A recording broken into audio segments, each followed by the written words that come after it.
Linis tayo guys ng bahay. So, wala pa yung apo ko. Kailangan kong linisin ito agad. Good morning sa lahat. Linis bahay naman tayo ngayon. Lunes eh. Linis tayo.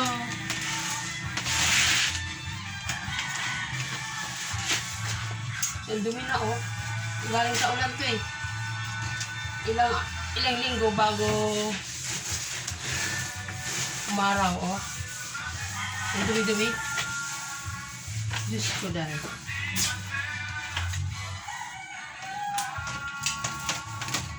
Hirap ng buhay ng nanay. Kailangan linisin mo pag nakita mo yung madumi.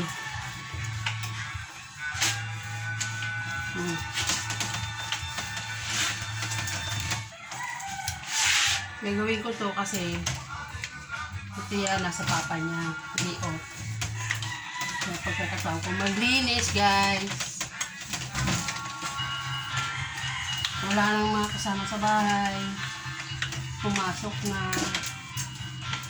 Maglinis naman tayo ngayon ng screen. Yung ako bago umalis, madamay mo yung bintana ko, marumi na din. Di ba? Ay, nako. Damay ko rin yung bintana niya kasi marumi na.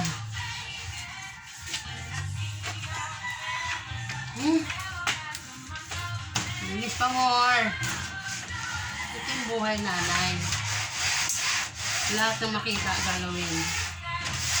Kaya kahit anong linis mo, ubos pa rin oras mo.